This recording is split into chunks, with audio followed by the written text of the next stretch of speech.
and sometimes macabre story.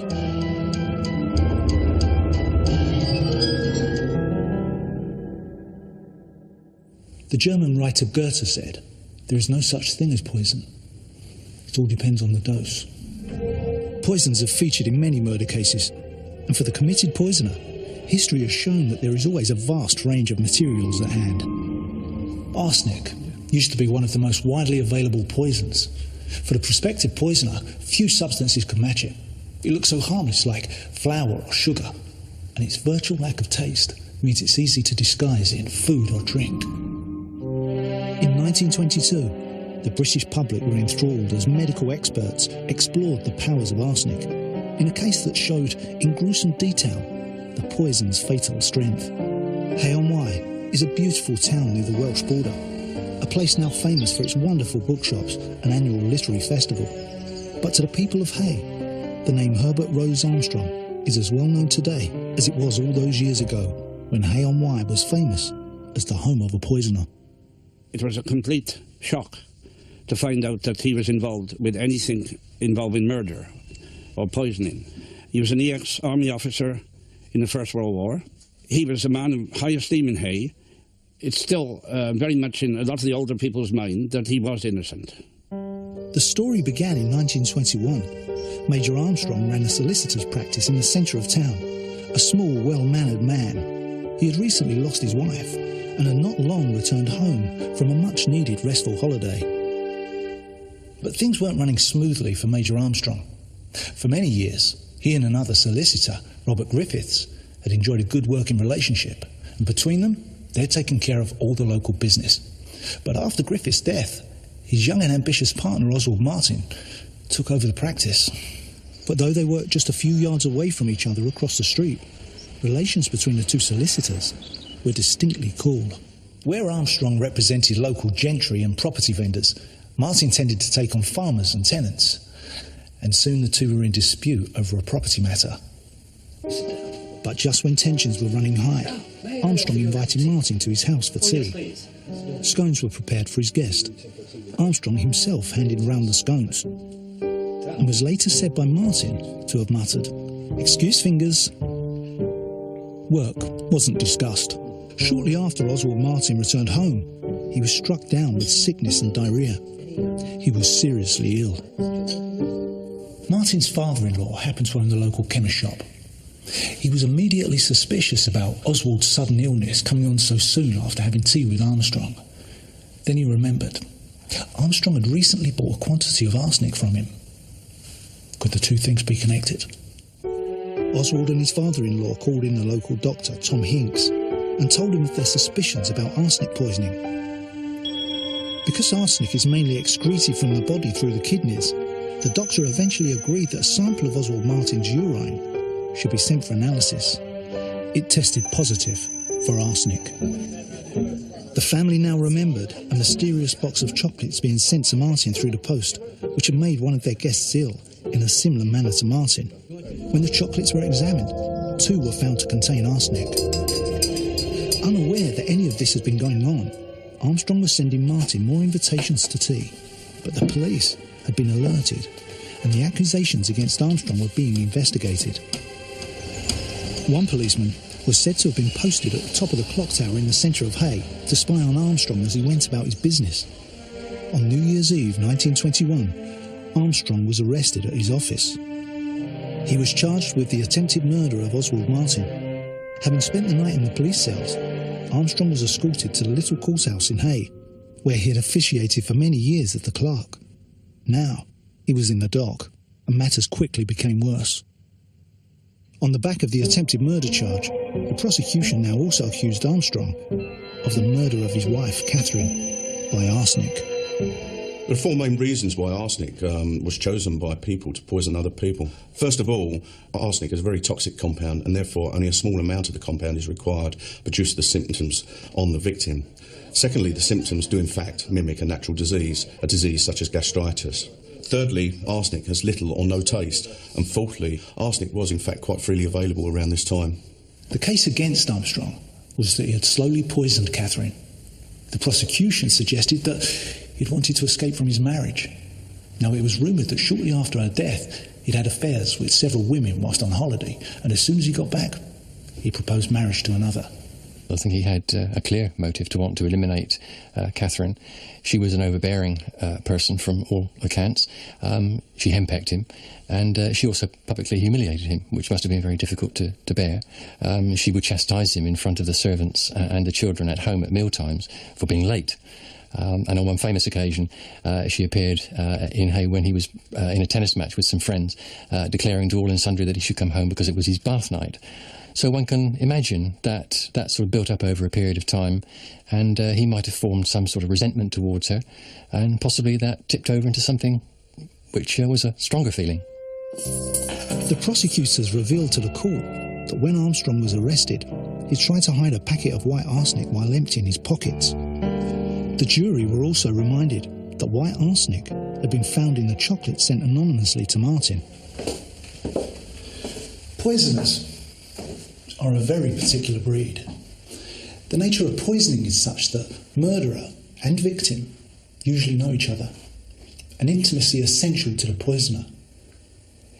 He carries out his work close at hand to observe his victim's suffering, and sometimes even to offer an explanation for the symptoms.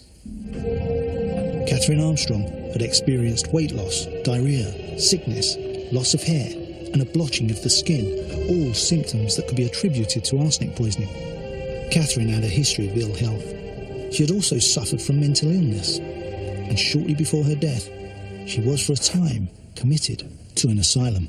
There was concern but no suspicion surrounding her death.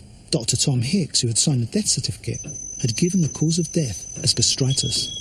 Arsenic is a powerful emetic, and therefore if a person takes a large dose of arsenic, they would tend to vomit quite early on, within 15 minutes of probably taking that poison.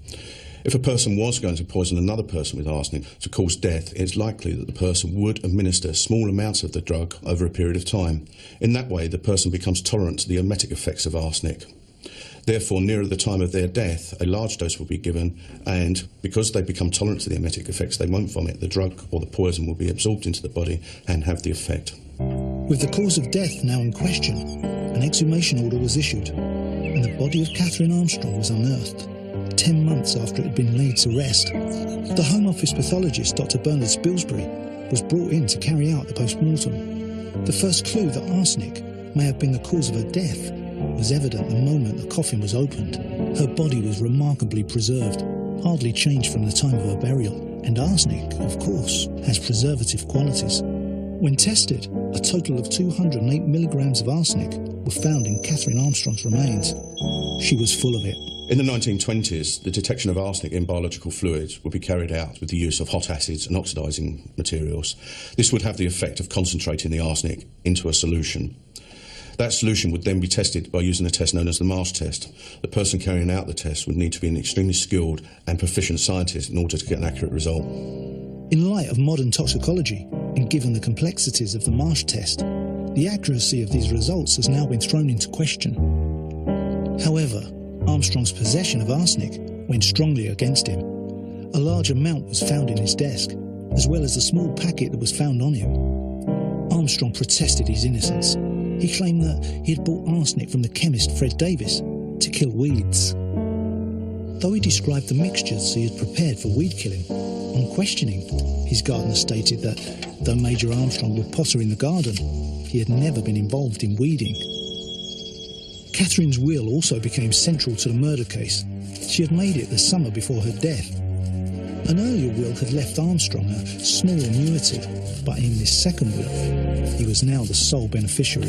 We know that the circumstances under which the will was witnessed by two of the servants were very curious. They didn't know what document they were signing. That was clear from their statements afterwards. And the other key thing about this is the question of the signature on the will, and the strong suspicion that in fact it was not Catherine's signature at all, but had been forged by Major Armstrong. The suspected signature on the will is much closer to Armstrong's natural signature than it is to Catherine's undisputed signature. Having disposed of his wife, one might imagine it was a fairly short step for Armstrong to think of the possibility of eliminating Oswald Martin when he too became a nuisance. In May 1922, Herbert Rose Armstrong achieved the dubious distinction of being the only solicitor in Britain to be hanged for murder. Toxicology is the study of poisons, and the job of the forensic toxicologist is to detect, identify and quantify poisons in the body tissues and fluids. In 1955, the death of a baby illustrated the fact that when there is the possibility of poisoning, no drug can be excluded from the investigation. On Friday, the 22nd of July 1955, in Portsmouth, a family doctor rushed to answer an emergency call. A 5-month-old baby, Terence Armstrong, was very ill. The child's mother, Janet Armstrong, said that Terence had been difficult to wake and had been a bad colour. The baby had already been visited that morning, but had not been thought sick enough to send to hospital. But when the doctor arrived at the house at 1:30 in the afternoon, the baby had just died. The doctor couldn't see why the little boy had died so suddenly. Unable to complete a death certificate, he notified the coroner. The body, the baby's pillow and his bottle were sent for examination to the local pathologist. I understand a post-mortem was carried out on the baby, but no cause of death was ascertained from the pathologist. I also understand that what looked like the skin of a berry was found in the baby's larynx and several more found in the stomach contents. It was thought that the skins might be from the extremely toxic berries of the Daphne bush. Could the baby have unwittingly eaten some? When the police visited the Armstrongs to question them about Terence's death, they noted a Daphne bush in the garden, bursting with red berries. The baby's father, John Armstrong, confirmed that his little son's pram had been pushed underneath it, and the couple had a 3-year-old daughter. Could she have popped the berries into her brother's mouth? The pathologist re-examined the red skins and found that they'd dissolved in the formaldehyde preservative. The skins of the Daphne berries wouldn't dissolve like this. With this in mind, the contents of the baby's stomach were sent to the county analyst for examination, but all that was found was some maize starch and the synthetic dye eosin. The baby's funeral took place, but the presence of eosin still troubled the pathologist. He knew it was used in the colouring of drug capsules, most commonly in the sleeping powder, Seconal, a powerful barbiturate that would obviously never be prescribed to a baby. John Armstrong, who had worked as an orderly at the Naval Hospital, would be fully aware of the dangers of such drugs. From the moment that Terence had died, the police had been uneasy about the Armstrongs. They were well aware that sudden deaths in babies or old people who can be vulnerable should always be treated with suspicion. Indeed, when they visited the Armstrongs for routine questioning, the couple had shown little interest. In fact, had spent much of the time watching television. Hampshire CID were informed about the eosin, and they immediately got in touch with Scotland Yard's forensic laboratories. The forensic scientist spent 5 days working on the baby's vomit-stained pillow. Finally, he positively identified 1/50th of a grain of Seconal, and from the stomach contents, he detected 1/3 of a grain.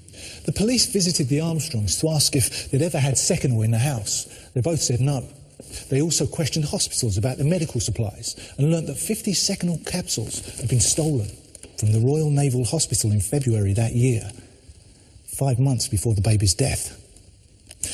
John Armstrong had been working there at the time. It was decided that the baby's body should be re-examined for signs of Seconal. The Home Office issued an exhumation order, and the tiny coffin was dug up early one morning from the Portsmouth cemetery. From the baby's decomposing organs, the Home Office pathologist Keith Simpson extracted another 1/20th of a grain of Seconal. It was estimated that Terence had swallowed between 3 and 5 capsules. Such a dose would have killed a 6-month-old baby within an hour. And Terence wasn't the first child the Armstrongs had lost. Only the previous year, another baby's son had died suddenly. The police now had to consider the possibility that the baby's killer was one or both of his parents. They also had to consider the fact that Terence was possibly not the first Armstrong child to have died as a result of poisoning. Shortly after they exhumed Terence's body, they were granted an order to exhume the body of his elder brother. When John Armstrong was informed, he is said to have commented, "There won't be much left of him by this time, will there?" And he was right. The tiny body was too decomposed to prove that the child hadn't died from natural causes. The police had exhausted their inquiries, and the Director of Public Prosecutions had decided there was insufficient evidence to charge John or Janet Armstrong. A year passed, but the police didn't forget the Armstrongs. And when Janet applied for a separation order, a police detective was waiting for her outside the court. Distressed that the separation order had been refused, she made a statement to the police. She now admitted that at the time of Terence's death, there had been seconal capsules in the house. Her husband had been taking them himself, but after the police had called, he told her to get rid of them, saying he might be blamed for the baby's death. Janet admitted throwing the capsules on the rubbish heap at the bottom of the garden. The police now felt that they had enough evidence to charge both the Armstrongs with murder. Terence had died just before 1:30 p.m. John Armstrong had been in the house from 12:15 to 1 p.m. when he cycled back to work. Janet Armstrong had been in the house all the time. The timing of the alleged murder hinged on the length of time the seconal would take to be absorbed and the period when the couple were at home with the baby.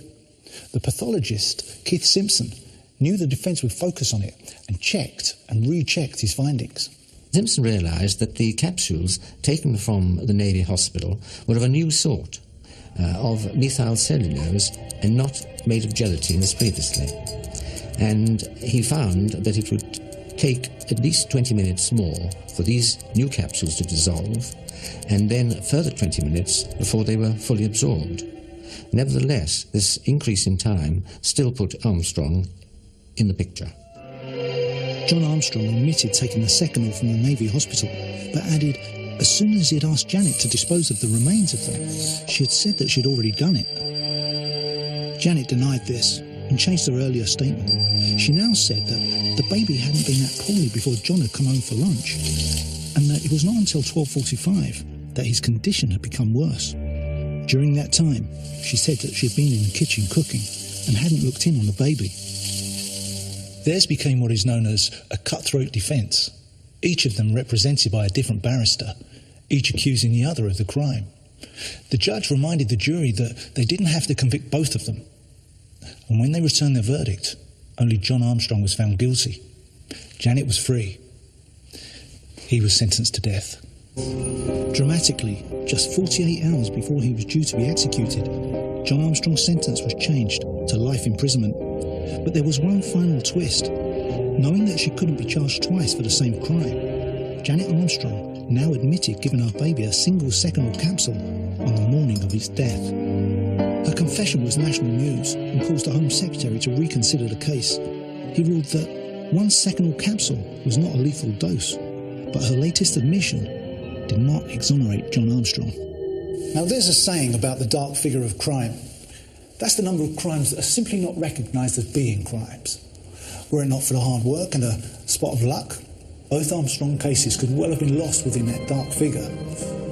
As the sophistication of toxicology has increased, so has the sophistication and availability of toxic substances. Some of them may even be found in your bathroom cabinet.